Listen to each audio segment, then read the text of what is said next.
special. So early on, you say that Trump, quote, got the White House again, but he isn't going to get your mind. I have been saying for years, ageism is the last allowable prejudice that we can have in this country. The day I feel like I can't say what I want without going to Guantanamo Bay, I'll just leave. Welcome to the channel where we analyze the media with a critical and insightful eye. And today we're going to explore Bill Maher's perspective, which, in a recent episode, with his wit and characteristics, exposed uncomfortable truths that CNN prefers to ignore. The Electoral College? It's the only thing worse than regular college. I mean, if Thomas Jefferson was alive, he would have two questions. One, Hamilton gets a musical before me? And two, we're still using that thing from 1787. In our pop culture lead, look, it's been a rough week.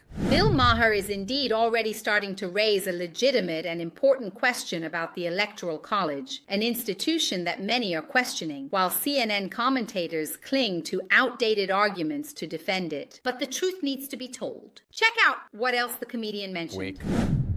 We wanted to get in a lighter note. Legendary comedian Bill Maher is debuting his 13th HBO stand-up comedy special. This one's called Bill Maher. Is anyone else seeing this?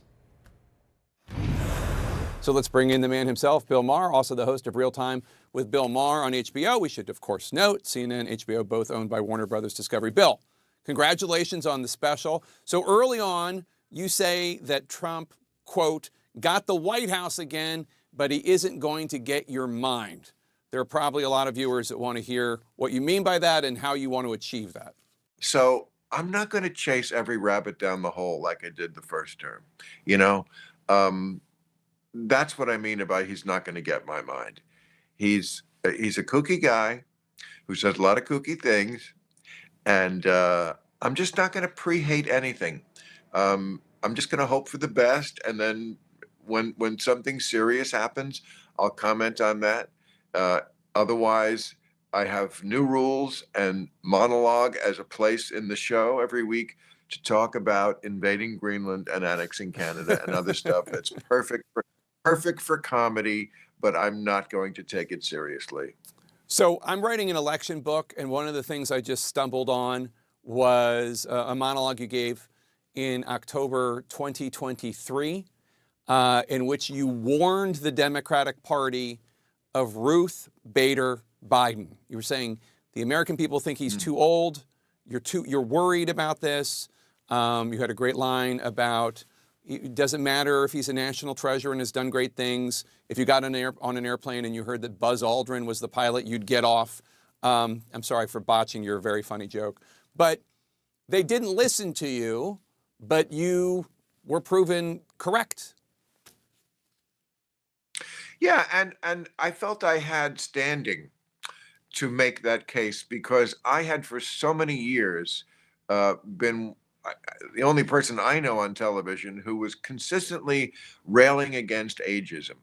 I have been saying for years, ageism is the last allowable prejudice that we can have in this country. You can always do the age jokes. You can always rail on people for being too old. And it was, as I said, a case-by-case basis. Some people at 70 act like they're 100 years old, and some people are like 40-year-olds. But this was a case, okay, where Biden was too old.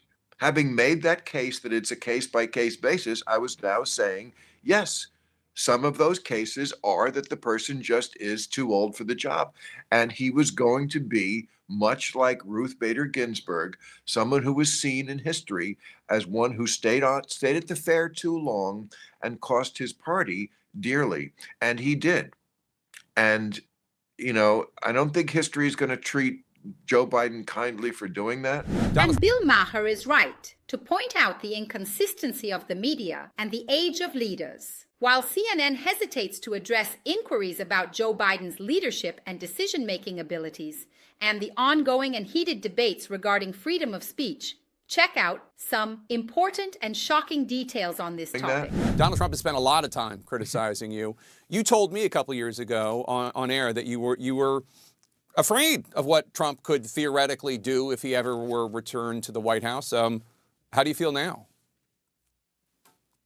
Yeah, it's possible. Do I think he's going to start arresting comedians? I don't, but it's possible. And look, anything's possible with this guy. I'll put it this way. When George Bush was in the White House, it never even entered my mind. Never entered my mind that I couldn't say whatever I wanted to say without repercussions. And that's one of the great things about living in America. And we take America for granted and that kind of stuff. And maybe we can't anymore. So we'll see. But am I going to let it affect what I do? No. I mean, the day I feel like I can't say what I want without going to Guantanamo Bay, I'll just leave. And what about Moore's concern? Freedom of speech is legitimate, especially in an era where the liberal media is interested in promoting a single narrative. And that's why the old narrative absolutely doesn't work anymore. I do want to ask you before you go, and congratulations again on the special, but there's talk promulgated by you about maybe you quitting the HBO show, about maybe not touring anymore. Well, you said something to Jane Fonda about thinking about that. Where are you in your career? You still got a lot of good stand-up, a lot of good jokes in you, right? Like, tell us what's next. Okay.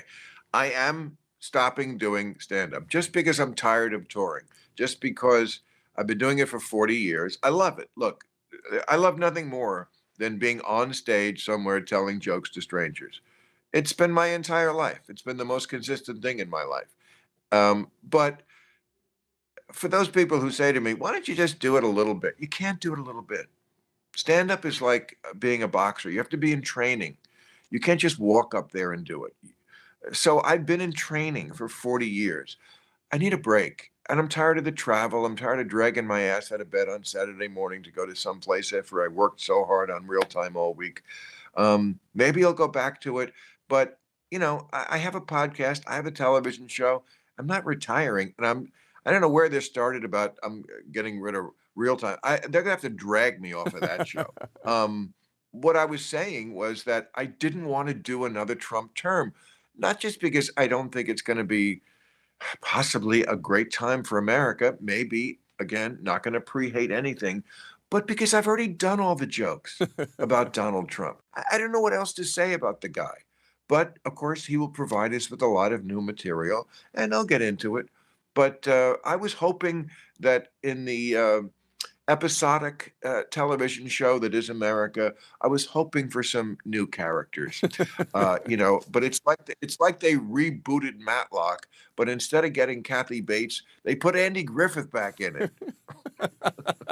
And Maher expresses a completely understandable and necessary desire for change in the current American political landscape. While the media keeps constantly recycling old stories and narratives that no longer serve the public interest, he challenges us to look for new solutions and leaders who can truly bring about meaningful progress. It's time to let go of the old and embrace the new. And Bill Moore, with his sharp and incisive humor and wit, offers a new perspective that is thought-provoking and challenges the complacency of traditional media and its willingness to address and tackle tough and complex issues and criticize. Status reminds us that we need brave and authentic voices in public debate. And if you believe in open and honest discussions, I invite you to subscribe to this channel. Leave your comment and share your thoughts. Give us a like to help support the channel. Thank you all very much. Turn on the important notification bell so you don't miss any of our videos, content, and updates.